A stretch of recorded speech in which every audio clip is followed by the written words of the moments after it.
The diplomatic vessel hung in the darkness of space like a silver needle against black cloth. Inside the main conference room, Taman stood with his hands clasped behind his back, watching the approaching ships through the massive window. 3 Valaran cruisers moved with grace that seemed impossible for something so large. Their hulls shimmered with colors he had never seen before. "They're here," Captain Minho said from behind him. "Are we ready for this?" Taman turned and smiled, though his stomach felt tight. "As ready as we can be. First contact with a new species is never simple." Ambassador Hana walked into the room carrying a datapad. Her gray hair was pulled back in a neat bun, and her face showed the calm that came from 40 years of diplomatic service. "The Valaran delegation is requesting permission to board." Their message was formal, very formal. "Let them come," Taman said. "We've prepared for months. Whatever happens, we stay calm and respectful." The airlock hissed open 30 minutes later. The Valaran delegates entered the human vessel with heads held high. They were tall, taller than any human, with skin that seemed to shift between blue and purple depending on the light. Their eyes were large and golden without visible pupils. They wore flowing robes that moved as if underwater, even in the still air of the ship. The lead Valaran stepped forward. Her presence filled the room like a physical force. "I am High Consul Ziva of the Valaran Empire. We come to discuss the treaty between our peoples." Taman bowed slightly, the way they had practiced. "Welcome aboard the Horizon's Edge. I am Taman, Chief Negotiator for the United Earth Council. We are honored by your presence." The negotiations began smoothly enough. Both sides discussed trade routes, technology exchanges, and border agreements. The Valarans spoke with precision, every word carefully chosen. Taman noticed they never smiled, never showed any emotion on their faces. It made reading them difficult. After 3 hours, High Consul Ziva stood. "We have reached agreement on most matters. However, there is one final tradition that must be observed to seal our alliance." Taman glanced at Ambassador Hana, who gave a small nod. They had expected some ceremonial requirement. "Of course. What does your tradition require?" "As is customary when the Valaran Empire forms an alliance with a lesser civilization, we offer a gift." Ziva raised one long-fingered hand, and the doors behind her opened. "We present Princess Aralith, 3rd daughter of Empress Thala, as a symbol of our bond." A young Valaran woman entered the room. She was smaller than the others, her skin a softer shade of violet. She wore simple white robes and her eyes were fixed on the floor. She moved slowly as if each step caused her pain, though Taman saw no injury. The room fell silent. Taman felt his blood run cold. "I'm sorry, I don't understand. You're offering us a person?" "Princess Aralith will serve your people as needed," Ziva said, her tone unchanged. "She will reside among you, perform whatever duties you require, and represent Valaran interests. This is how alliances are made." Ambassador Hana stepped forward, her calm mask slipping. "High Consul, humans don't accept people as gifts. We don't believe in ownership of sentient beings." Ziva's golden eyes narrowed slightly, the first emotion she had shown. "This is not ownership. This is honor. The princess will serve with dignity. To refuse would be a grave insult to the Empress herself." Captain Minho whispered urgently in Taman's ear. "If we refuse, they might see it as rejection of the entire treaty. 6 months of work gone, maybe even war." Taman looked at the princess. She still hadn't raised her eyes from the floor. Her hands were folded in front of her, and he could see them trembling slightly. This was a person, a living being with thoughts and feelings being given away like furniture. Everything in his human heart screamed that this was wrong. But he was a diplomat. His job was to build bridges, not burn them. "May I speak with the princess?" Taman asked carefully. Ziva seemed surprised by the request. "If you wish, though it is not necessary. She has been prepared for this role since birth." Taman walked slowly toward Aralith. When he was a few feet away, he stopped and spoke gently. "Princess, may I ask your name?" For the first time, she raised her eyes. They were the same golden color as the others, but filled with something he recognized immediately. Sadness. Deep, crushing sadness, mixed with resignation. "I am called Aralith," she said softly. Her voice was like music, but music in a minor key. "I'm Taman. I want you to know that I see you as a person, not a gift. Whatever happens next, I want you to remember that." Confusion flickered across her face, quickly hidden. She lowered her eyes again and said nothing. Taman returned to his delegation. Ambassador Hana grabbed his arm. We can't accept this. It goes against everything Earth stands for. And if we refuse, the Valarans leave, the treaty fails, and in 5 years when they expand into our territory, we have war, Captain Minho said quietly. A war we might lose. A war that could cost millions of human lives. Taman closed his eyes. Every choice seemed wrong. Accept the princess and betray human values. Refuse and potentially doom humanity to conflict with a superior force. There had to be another way. There was always another way if you looked hard enough. An idea formed in his mind. It was crazy. It might not work, but it was the only path he could see that didn't end in disaster or disgrace. I need to consult with my team privately, Taman said to Ziva. This is an important decision. We need 1 hour. Ziva inclined her head. 1 hour. But know that the Empress expects acceptance. This is not truly a choice. The Valarans left the room, taking Princess Aerolith with them. The moment the door closed, Ambassador Hana turned on Taman. What are you thinking? Something that might get me fired, Taman said. Or might change everything. I'm going to accept the princess. But not as a servant, not as property.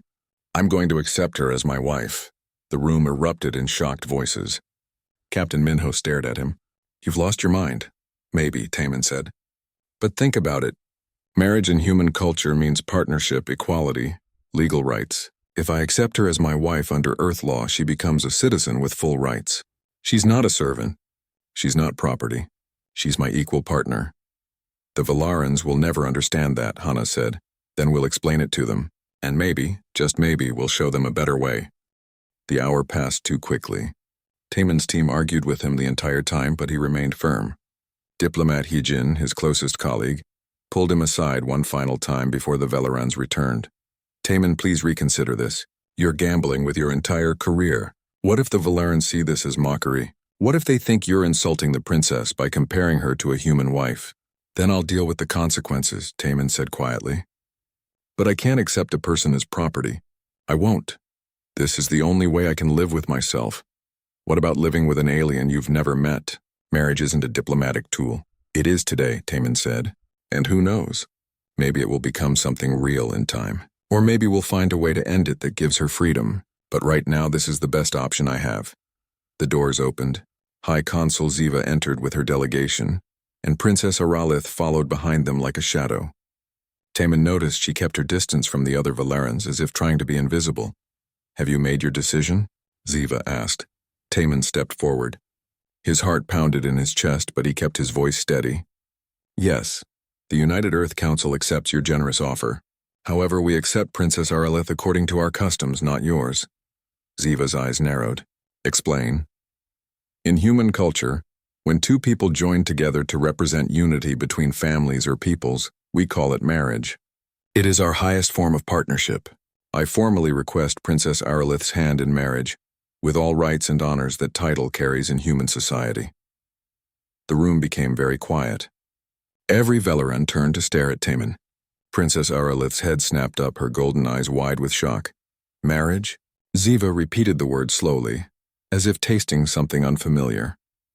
What is this marriage? Ambassador Hana stepped forward with her datapad, though her hands shook slightly. Marriage is a legal union between two consenting adults. In human society, it grants both parties equal rights to property, decisions, and legal protection. A husband and wife are partners. Neither owns the other. Partners? Ziva seemed genuinely confused. You would give a gift the same status as yourself? She wouldn't be a gift, Taman said firmly. She would be my wife, my equal. Under Earth law, she would have every right I have. She could own property, make her own choices, even leave the marriage if she wanted to. Princess Aerolith made a small sound, quickly silenced. Taman looked at her directly. Princess, I know this must seem strange to you, but I promise you would be treated with respect and dignity. You would have freedom. You would have a voice. You're taking me as your wife? The princess's voice was barely a whisper, but it carried shock and something else. Hope, maybe. Or disbelief. Only if you consent, Taman said. In human marriage, both people must agree. I'm asking, not demanding. Ziva stepped between them. This is highly irregular. The princess is meant to serve, not to be elevated. With respect, High Consul, we don't see it as elevation. We see it as recognition of what she already is, a person deserving of respect. Taman met Ziva's golden gaze without flinching. This is how humans form the deepest bonds of alliance. This is our tradition, as valuable to us as yours is to you. The Valaran delegation began speaking among themselves in their own language. The sounds were melodic but fast, urgent. Princess Aralith stood frozen, her eyes moving between Taman and the other Valarans as if she couldn't quite believe what was happening. Finally, Ziva turned back to face the humans. This requires consultation with the Empress. However, the princess was given to you. What you do with her is now your concern. If this marriage is truly your custom for deep alliance, then we will not object. But know this, the Empress will be watching. How you treat her daughter will determine our future relations. I understand, Taman said, and I promise you, she will be treated as she deserves to be treated. As royalty, as a person, as my partner. Ziva approached Princess Aralith and spoke in their language. The princess responded quietly, her head bowed. The exchange lasted several minutes. At one point, Aralith looked up at Taman, her expression unreadable. Then she nodded to Ziva. The princess has agreed, Ziva announced, though I suspect she does not fully understand what she is agreeing to. Neither do I, truly. This is unlike anything in our culture. We'll help her understand, Taman said. We'll help each other understand. The Valaran delegation prepared to leave. Before they departed, Ziva gave one final warning. If this is some elaborate trick, if you harm her or disgrace her, the Empress will have your world burned to ash. Do you understand? I understand, Taman said. And I give you my word as a diplomat and as a man, no harm will come to her under my care. After the Valarans left, Princess Aralith stood alone in the conference room with the humans. She looked small and lost, her white robe seeming to glow against her violet skin. Taman approached her slowly, the way one might approach a frightened animal. Princess Aralith, I know you must have questions. She looked up at him. Why did you do that? You could have simply accepted me as I was offered. Instead, you claimed this marriage thing. I don't understand. Because humans believe that all thinking beings deserve freedom and choice, Taman said. You're not property to us. You're a person. A person, she repeated softly. In Valaran society, those who are gifted have no such luxury. We are tools for diplomacy. We are meant to serve. Not anymore, Taman said. Here with us you have value beyond your service. You have rights. You have choices. Aralith's eyes filled with something that might have been tears, though they didn't fall. And what do you expect from me in this marriage? For now, just to learn about each other, to try to understand our different cultures, to be partners in helping our peoples work together. Taman smiled gently. I'm not expecting love or even friendship immediately. Those things take time. But I am offering respect always. Respect, she whispered. I have not heard that word spoken to me in many years. Ambassador Hana stepped forward with a gentle smile. Princess, would you like to see your quarters? We've prepared a private room for you. It's yours to do with as you please. Mine? Aralith looked startled. I have my own space? Of course. Everyone deserves privacy and personal space. As they led her toward the residential section of the ship, Aralith kept looking back at Taman.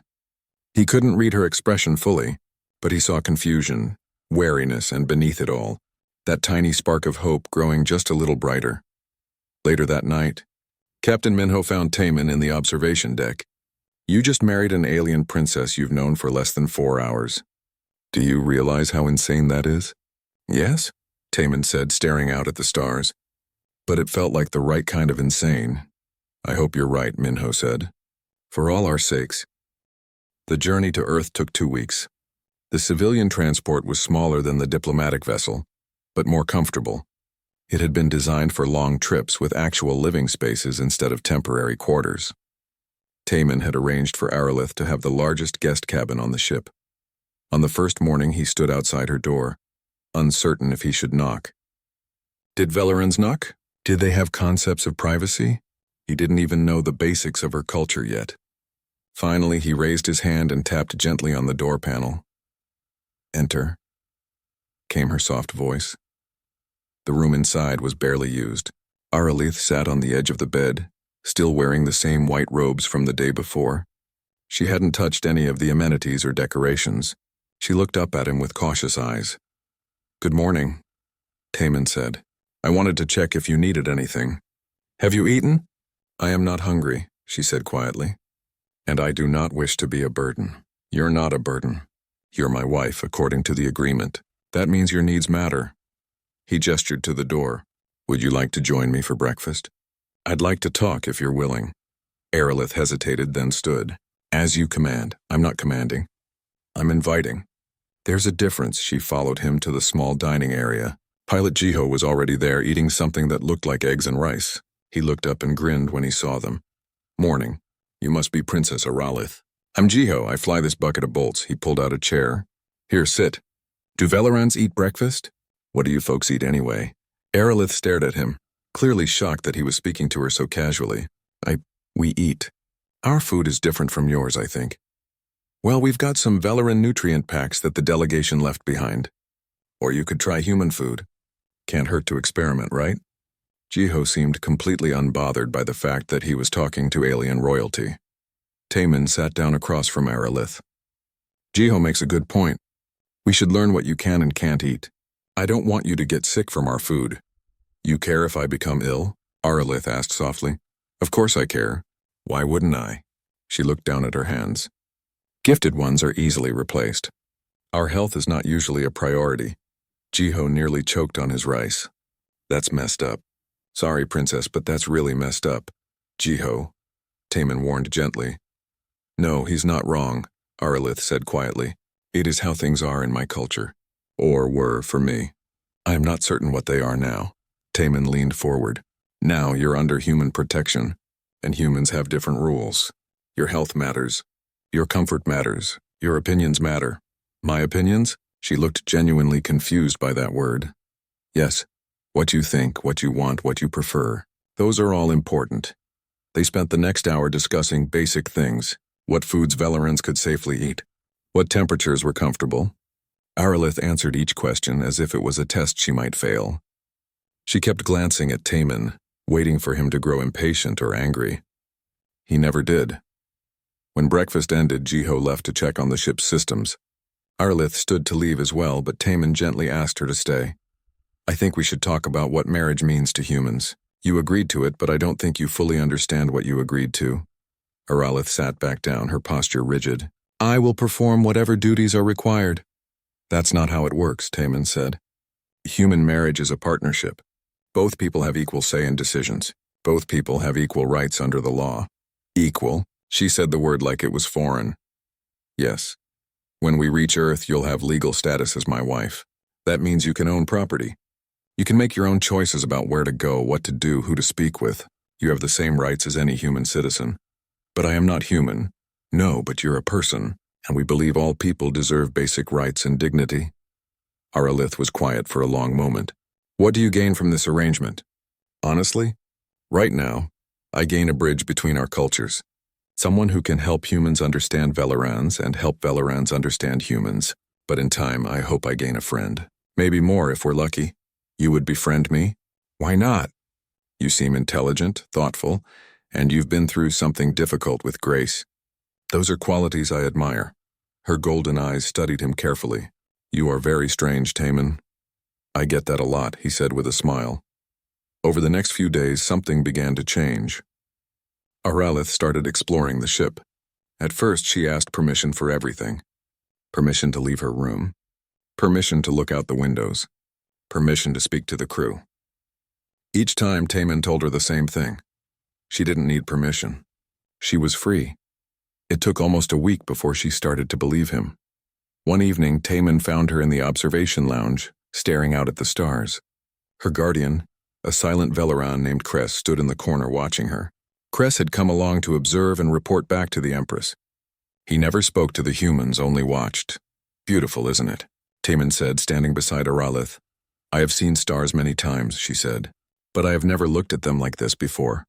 What do you mean? Before I saw them as destinations, places I would be sent to serve. Now I see them as possibilities, places I might choose to go. She glanced at him. Is this what freedom feels like? It's the beginning of it, Taman said. True freedom takes time to learn, especially when you've never had it before. Aerolith turned to face him fully. Why do humans value freedom so much? Because we've learned that people do their best when they have choice. When they're forced, they might obey, but they never truly thrive. We've seen it in our own history. Slavery, oppression, control, they all lead to suffering and eventually rebellion. The Velaran Empire has existed for thousands of years without rebellion, Aralith said. That you know of, Taman replied gently. Sometimes people don't rebel because they can't, but that doesn't mean they're happy. She considered this in silence. Finally, she asked, "Will you teach me more about human customs?" "Of course. And you can teach me about Velaran culture. We should understand each other if we're going to make this partnership work." Partnership, she repeated. I like that word. From the corner, Cress watched them with unreadable golden eyes. Taman wondered what he was thinking, what he would report to the Empress. Would he see Aralith's growing confidence as corruption, or would he see it as growth? As Earth grew closer on the view screen, Aralith asked one final question. "Taman, when we arrive at your world, what will be expected of me?" "Nothing except to be yourself. To learn, to grow, to find your place. There's no script to follow here. And if I fail, then we try again." That's what partners do. For the first time since he'd met her, Aralith smiled. It was small, uncertain, but it was real. "I think I would like to try this freedom thing," she said softly. "Good," Taman replied, "because you're going to be great at it." Behind them, Cress silently recorded everything. The transport touched down at the Seoul Diplomatic Complex on a clear autumn morning. Aralith pressed her face close to the window, watching the city spread out below them. Buildings reached toward the sky like metal forests. Lights blinked everywhere. Vehicles moved in organized streams along roads and through the air. "There are so many of you," she whispered. "Seoul has about 10 million people," Taman said. "It's one of our larger cities, but not the largest." 10 million? Aralith's eyes went wide. "The entire Velaran Empire capital has only 3 million. Humans multiply quickly," Jiho said cheerfully, preparing the landing. "We're like weeds. We grow everywhere." After they landed, Taman led Aralith down the ramp. A small group waited for them. Ambassador Hana stood with several government officials. But the person who rushed forward first was a young woman with bright eyes and an enormous smile. "Taman," she threw her arms around him, then stepped back and looked at Aralith with open curiosity. "And you must be Aralith." "I'm Nari, this idiot's sister." Aralith stared at the human woman who had just hugged a diplomat in public and called him an idiot. "You are his family?" "Unfortunately, yes. He's been annoying me for 30 years. Nari extended her hand. "Welcome to Earth. I hope my brother has been treating you well." Aralith looked at the offered hand, uncertain what to do. Taman gently explained, "It's a greeting. You shake hands. It's a sign of respect and friendship." Carefully, Aralith reached out and took Nari's hand. The human woman shook it warmly, then grinned. "You're going to fit in just fine here. Come on, let's get you settled. You must be exhausted from the trip." As they walked toward the building, Aralith noticed something that shocked her. Many of the officials, the guards, the workers around them were women. Human women, moving freely, giving orders, carrying weapons, making decisions. In Velaran society, women ruled, but gifted ones like herself were not part of that ruling class. Here, these human females seemed to have the same status as the males. Minister Doyen met them in the conference room. He was an older man with sharp eyes and a serious expression. "Welcome to Earth, Princess Aralith. Your arrival has created quite a stir in both diplomatic and media circles." "Media?" Aralith asked quietly. "News organizations," Taman explained. "People who report information to the public. Your story has attracted attention." "I am a story? The first alien to marry a human?" "That's definitely a story," Nari said with a laugh. Minister Doyen was less amused. "Taman, we need to discuss the legal implications of this marriage. There are concerns about precedent, citizenship, property rights, and diplomatic status. Can we discuss this later?" Taman asked. "Aralith has just arrived. She needs time to rest and adjust. The government needs clarity, and you'll get it, but not today." Taman's tone was polite but firm. Doyen frowned but nodded. "Tomorrow morning, then, 9 sharp." After the minister left, Nari took charge. She guided Aralith and Taman to a spacious apartment in the diplomatic quarters. The rooms were bright and modern with large windows overlooking the city. "This is yours for now," Nari said. 2 bedrooms so you both have your own space. Kitchen, bathroom, living area. Make yourselves at home." Aralith walked slowly through the apartment, touching things carefully. A soft couch, a table, a lamp. Everything was designed for comfort and function. Her guardian Cress followed silently, observing everything. "Where do I sleep?" Aralith asked. Nari showed her to one of the bedrooms. "This is yours. The closet has some clothes we thought might fit you. Human clothes, so they might feel strange at first. But you can wear whatever makes you comfortable." After Nari left, Aralith opened the closet. Inside hung shirts, pants, dresses, and jackets in various colors. She touched a soft blue sweater, marveling at the texture. Then she turned to Taman, who had followed her to the doorway. "I can choose what to wear?" "Of course. It's your clothing. And I can choose when to sleep, when to wake, when to eat. Yes, you're in control of your own schedule now." Aralith sat down on the bed. It was much softer than anything she'd ever slept on. "This is overwhelming. I know. Take your time. There's no rush." Over the next few days, Nari became a constant presence. She seemed to have made it her mission to help Aralith adjust to Earth. She took her shopping, explaining human currency and how to choose items. She introduced her to different foods, laughing when Aralith made faces at things she didn't like. She taught her about human entertainment, showing her movies and music. "You treat me like a friend," Aralith said one afternoon as they sat in a cafe. "That's because you are my friend," Nari said simply. "Or at least I hope we can be friends. But I am alien to you." "So what? You're interesting, you're kind, and you laugh at my jokes. That's all I need in a friend." Nari took a sip of her coffee. "Plus you're family now. You married my brother. That makes you my sister whether you like it or not." Aralith felt something warm spread through her chest. "I think I would like to be your sister." But not everyone on Earth was welcoming. The media coverage was intense. Some news programs praised Taman's actions as humanitarian and progressive. Others called it a political stunt. Some questioned whether an alien could truly become part of human society. One evening, Aralith made the mistake of watching a news program. A commentator was saying that the marriage was a mockery, that Taman had accepted property and tried to disguise it with fancy words. Aralith turned off the screen, her hands shaking. Taman found her sitting in the dark. "You saw the news? They think I am property pretending to be a person. Some people think that, but many more don't." He sat beside her. "Change is difficult. It challenges people's beliefs. Some will resist, but that doesn't make what we're doing wrong. How can you be certain? Because I've seen you these past weeks. I've watched you make choices, express preferences, grow more confident every day. You're not property. You never were. You're a person discovering her own voice." Aralith looked at him. "I am afraid." "Of what?" "That this will all disappear. That I will wake up and be gifted again, sent somewhere else, having no choice." Taman took her hand gently. "That's not going to happen. I promise you. You have legal protection here. You have rights. And you have people who care about you. Like Nari. Like Nari and like me." She squeezed his hand. "Thank you, Taman." The next day, Minister Doyen returned with a stack of legal documents. He spread them across the table in Taman's apartment. "These are citizenship papers for Princess Aralith. If she signs them, she becomes a legal Earth citizen with full rights and protections.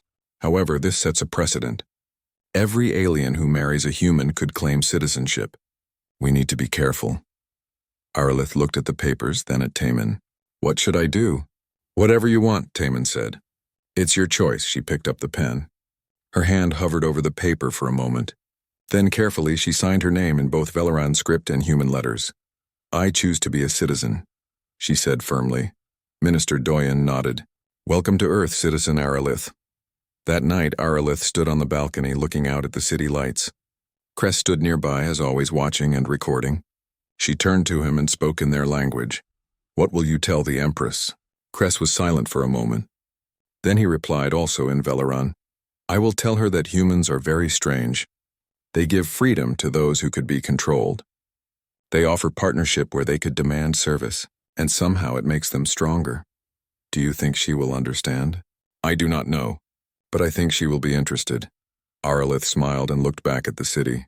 Somewhere in that apartment behind her, Taman was probably working on diplomatic reports. Nari had promised to visit tomorrow and teach her how to cook human food. She had choices to make about what to wear, what to eat, where to go. For the first time in her life, she felt like a person instead of a tool. And it was terrifying and wonderful all at once. 3 months after Aralith arrived on Earth, the Valaran Empire finally sent their official response. It came not as a message but as a delegation, led by Empress Thala herself. The news sent shockwaves through both human and Velaran territories. The Empress had not left her homeworld in over 50 years. She's coming here to see her daughter, Nari said, watching the news with Taemin and Aralith. That's actually kind of sweet. Or she's coming to judge whether we've corrupted Aralith, Taemin replied quietly. This could go very badly. Aralith sat frozen, her face pale beneath her violet skin. My mother is coming. She never comes to anyone. They come to her. Are you afraid? Taemin asked gently. Terrified, Aralith admitted. She gave me away because I had no value. Now I must face her and explain that humans gave me what she never did. The meeting was scheduled for the main diplomatic hall in Geneva. It would be broadcast across both civilizations. The weight of what was at stake pressed down on everyone involved. If this went wrong, it could destroy the fragile alliance between humans and Velarans. On the Velaran homeworld, the Empress's decision had created unexpected ripples. News of how Aralith was being treated had spread through their empire. The recordings Cress sent back showed a gifted princess making her own choices, speaking freely, being treated as an equal. Some Velarans, particularly the older traditionalists, saw it as corruption and weakness, but others saw something different. War Mistress Quen stood before the Empress in the throne room. She was a decorated military leader, powerful and respected. Your Majesty, this human treatment of Princess Aralith is unacceptable. They have perverted our gift into something that challenges our very structure.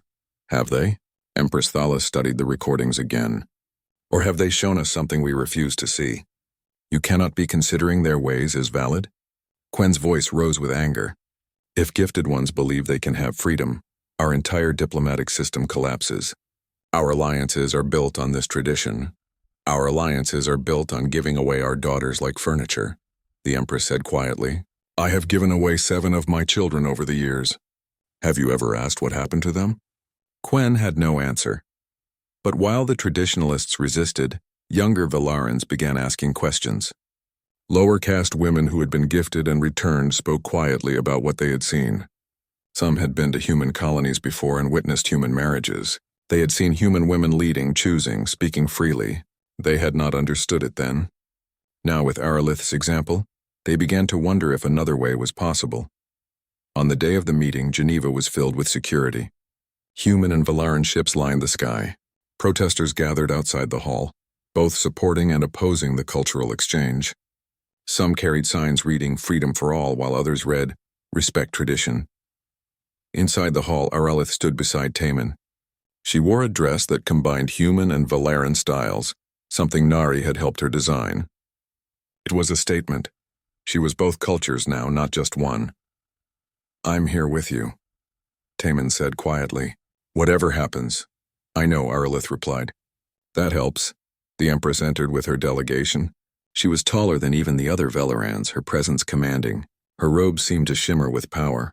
But what struck everyone was her face. She looked directly at Aralith with an expression that was difficult to read. Daughter, the Empress said in Velaran. Mother, Aralith replied. Bowing slightly, the Empress turned to Taemin and spoke in perfect human English.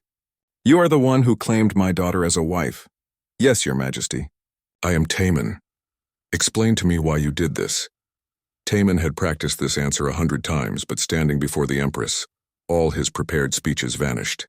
He spoke from his heart instead. Because I could not accept a person as property. Because I believe all thinking beings deserve freedom and choice. Because she deserved better than what she was being given. You presume to know what my daughter deserves better than I do? With respect, Your Majesty, I think Aralith knows what she deserves better than either of us. Perhaps we should ask her. The room fell silent. No one had expected him to say that. The Empress's eyes narrowed, but then she nodded. Very well. Daughter, speak. Aralith took a breath. This was the moment that could change everything. She could feel the weight of 2 civilizations watching her. She stepped forward. Mother, when you gave me away, I felt like nothing. I felt like an object with no value beyond my use. I was prepared to serve humans as I had been trained, to have no voice, no choice, no future of my own.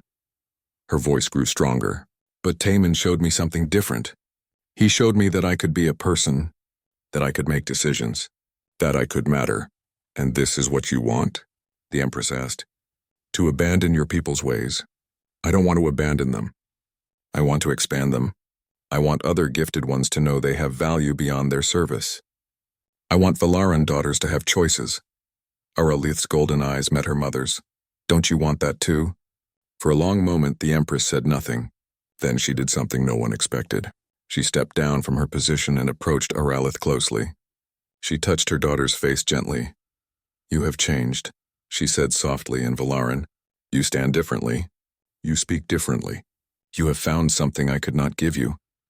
Mother, I gave you away because I thought it was your only path to matter. I see now that I was wrong. The Empress turned to address the entire hall, switching back to English. I came here to judge if humans had corrupted my daughter. Instead, I see they have freed her. This challenges everything our empire has built, but perhaps it is time to be challenged. War Mistress Quen, who had accompanied the delegation, stepped forward. Your Majesty, you cannot mean to accept this. If we allow this precedent, our entire system crumbles. If our system requires treating sentient beings as property, perhaps it should crumble, the Empress replied. Her voice was firm. I have been a mother and an empress for too long. I forgot how to be both at once. I will not make that mistake again. But Quen did not back down. The Council will not accept this. The military will not accept this. You are one voice, even if you are the Empress. Then let them speak, the Empress said. We will have debate. We will have discussion. Change does not come easily, but it comes. As the formal meeting ended, Aralith and her mother spoke privately. Taman waited outside, giving them space. When Aralith finally emerged, her eyes were wet with tears, but she was smiling. She apologized, Aralith said in wonder. The Empress of the Velaran Empire apologized to me. What did you say? I told her I forgave her. And I told her that I want to help. I want to help change things. But even as hope bloomed, danger was growing. War Mistress Quen returned to the Velaran fleet and began spreading a different message. She told her followers that the Empress had been corrupted by human influence, that Aralith was a traitor, that this entire marriage was a plot to weaken the Velaran Empire from within. Within days, a splinter faction formed. They called themselves the Purists, and they believed the only way to save Velaran culture was to eliminate the corrupting influence. They began planning. Admiral Sora of the Human Defense Force detected unusual movement in the Velaran ships. Some of their vessels are breaking formation, she reported to command. They're moving toward the outer colonies. Which colony? Minister Doyen asked. New Sejong. It's one of our newest settlements. Only about 50,000 people. Taman's blood ran cold. That's where I'm from. My parents are there. The Purists were making their move. They would strike at a human colony to prove their point. And worse, they planned to use the attack to rescue Aralith from human corruption, though rescue was just another word for elimination. The peace that had seemed so close was about to shatter. And Aralith stood at the center of it all. The alarm cut through the night like a blade. Taman woke instantly, his military training from years ago surging back. He found Aralith already awake, standing by the window in her nightclothes, staring at the sky. Something is wrong, she said quietly. I can feel it. Taman's communication device buzzed. Admiral Sora's face appeared, tense and urgent. Taman, we have a situation. 3 Velaran ships have broken from the main fleet. They're heading for New Sejong colony at high speed. We estimate arrival in 6 hours. What do they want? Intelligence suggests they're purist extremists. They plan to attack the colony and use the chaos to extract Aralith. They're calling it a rescue operation, but our sources say it's an assassination disguised as liberation. Aralith moved beside Taman, listening. They want to kill me? They want to erase the threat you represent, Sora said. A gifted one with freedom is their worst nightmare. It proves their system is wrong. What about the colonists? Taman asked. 50,000 people are there. We're mobilizing defense forces, but they won't arrive in time. The colony has basic shields and a small security force, but nothing that can stand against 3 warships. Taman's mind raced. His parents were on New Sejong. His childhood friends, people he'd grown up with who had moved to the colony to start new lives. They were going to die unless he could stop this. I'm going there, he said. Taman, I'm going. If they want Aralith, then we give them what they want. We draw them out. Aralith grabbed his arm. You want to use me as bait? I want to save lives. And I want to show them that you're not helpless. That we're not helpless, he turned to Sora. Get us on the fastest ship you have, and contact the Empress. She needs to know what her military is doing. 2 hours later, they were on a military transport racing toward New Sejong. Captain Minho had volunteered to command the ship. Ambassador Hana came as well, insisting that diplomacy might still work. Nari had tried to come, but Taman had refused, not wanting to risk his sister's life. Aralith sat in the briefing room, staring at tactical displays she barely understood. Cress stood beside her, having refused to leave her side even now. He had been silent since the crisis began, but his golden eyes watched everything carefully. Aralith, Taman said gently, I need to know if you can do this. If you can face them. I am afraid, she admitted, but I'm more afraid of what happens if I do nothing. Those people on New Sejong don't deserve to die because of me. They're not dying because of you. They're dying because the purists refuse to change. It amounts to the same thing. She stood and walked to the viewport. Taman, there is something I never told you. Before I was gifted, I was trained as all royal daughters are. We learn combat, strategy, leadership, but gifted ones are never allowed to use that training. We are taught to be capable and then forced to be helpless. Taman moved beside her. You're not helpless anymore. No, she agreed. I'm not. They arrived at New Sejong 4 hours later. The colony was beautiful, built into a valley surrounded by blue-green forests. The settlement gleamed with solar panels and clean buildings. Governor Unji was waiting for them at the landing pad, her face tight with worry. Thank the stars you're here. We've evacuated the outer settlements into the central complex, but our shields won't hold against sustained fire. We have maybe 20 minutes before they arrive. Where's your security force? Taman asked. 50 people with basic weapons. We're a peaceful colony. We weren't built for war. Then we'll have to make do. The purest ships appeared on sensors 12 minutes later. They came in fast, their weapons already charging. One of them transmitted a message that broadcast across the colony. Humans of New Sejong, we have no quarrel with you. Surrender the corrupted Princess Aralith and we will leave you in peace. Resist and you will be punished for your crimes against Valaran culture. Governor Unji looked at Aralith. We won't hand you over. You might not have a choice, Aralith said quietly. Then she turned to Taman. Let me speak to them. Aralith, please. Let me try. Taman nodded to the communications officer who opened a channel. Aralith's voice broadcast to the purest ships. This is Princess Aralith. I know what you want. I know what you think I represent. But you are wrong. I am not corrupted, I am free. And I will not allow you to harm innocent people to preserve a system that treated me as property. A harsh voice responded. It was War Mistress Quen herself. You were honored with a purpose. You threw it away for human weakness. You shame your people and your mother. My mother supports me, Aralith said firmly. She understands what you refuse to see. That being gifted was never an honor. It was slavery dressed in ceremony. Enough, Quen roared. You will return to us or these humans will burn. The first weapons blast struck the colony shields. The building shook. People screamed. Children cried. Taman saw the shield indicator drop by 15%. They could take maybe 6 more hits before the shields collapsed completely. We need to evacuate, Governor Yunji said. There's no time, Captain Minho replied, and nowhere to go. Their ships can track any transport we launch. Aralith watched the shields take another hit. Her people were hurting these humans because of her, because she had dared to want freedom. The thought made something inside her break and reform into something harder, stronger. Taman, she said quietly, I need a communication device, a transport, and your trust. What are you planning? To show them what a free princess can do. 10 minutes later, a small shuttle launched from the colony. It was unarmed and unshielded. Inside, Aralith piloted alone despite Taman's protests. She flew directly toward the purest ships, broadcasting on all frequencies. War Mistress Quen, I am coming to you, alone and unarmed. Hold your fire and let me aboard.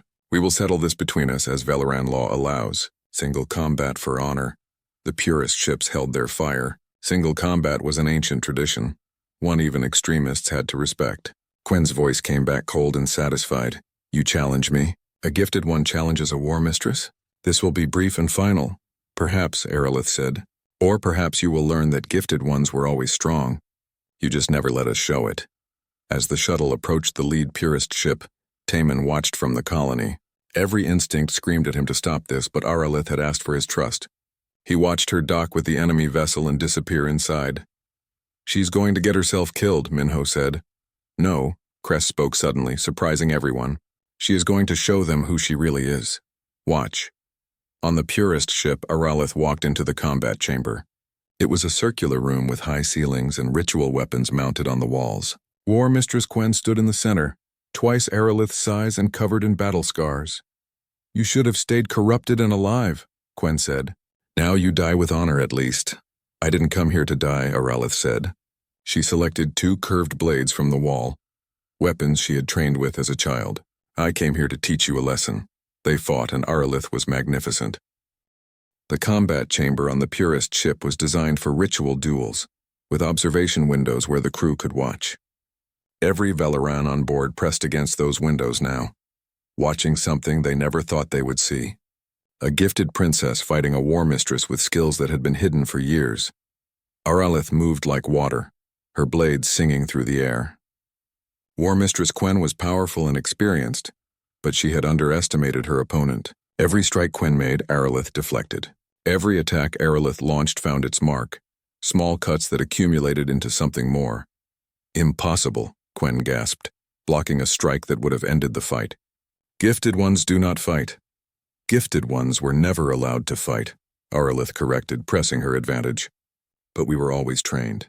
You created warriors and then crippled them by calling it honor. I am simply showing you what was always there." On the colony below, Taman watched the broadcast that the purist ship was transmitting, likely intending to show a quick execution. Instead, they were showing something revolutionary. Cress stood beside him, recording everything. "She is remarkable," Cress said quietly. "I will ensure the Empress sees this." The fight ended when Aralith disarmed Quen with a move that was both elegant and decisive. The War Mistress's blade clattered across the floor. Aralith held her own blade to Quen's throat, not pressing hard enough to cut, but the threat was clear. "I could kill you," Aralith said, her voice steady despite her heavy breathing. "Traditional law says I should, but I have learned something from humans. Mercy is not weakness, change is not corruption, and every being deserves a choice, even you." She lowered her blade and stepped back. "Choose, War Mistress. Keep fighting a battle that's already lost, or accept that perhaps there is another way."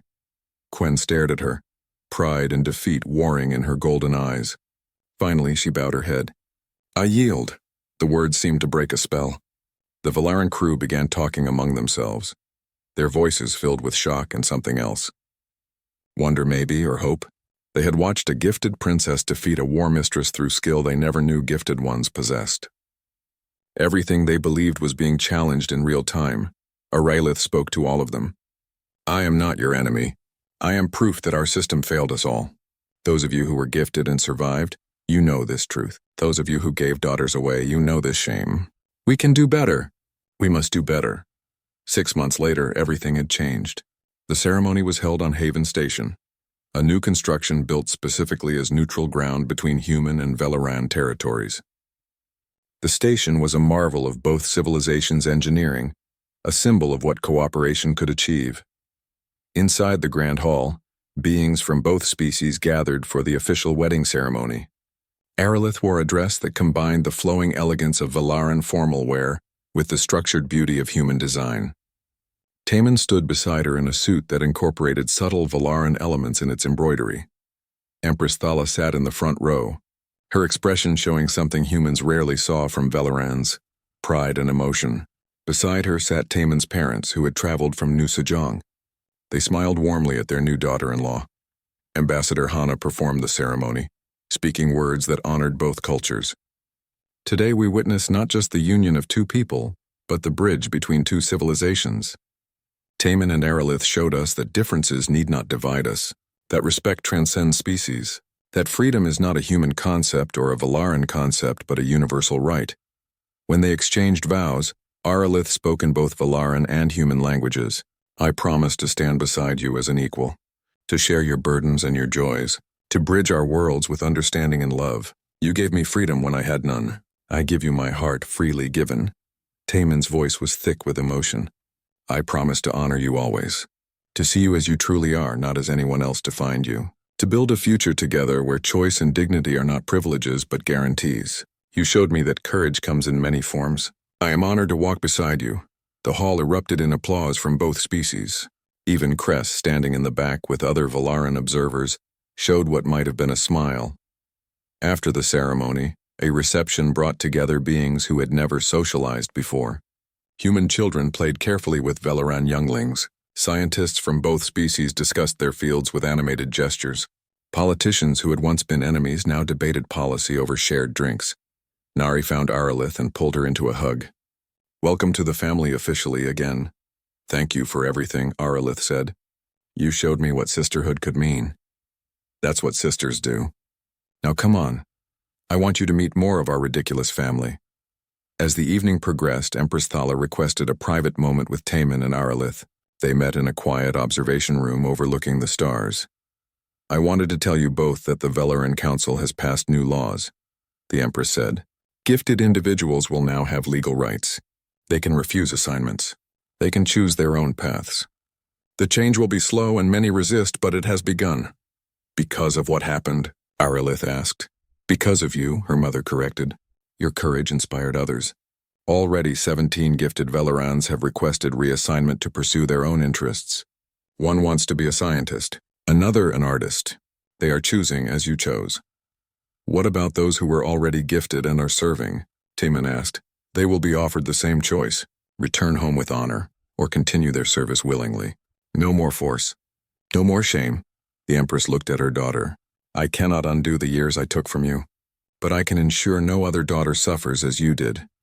Aralith embraced her mother, something that would have been unthinkable a year ago. "That is enough. That is everything." Later, Taman and Aralith stood together at the observation window, watching ships from both civilizations move in coordinated patterns around the station.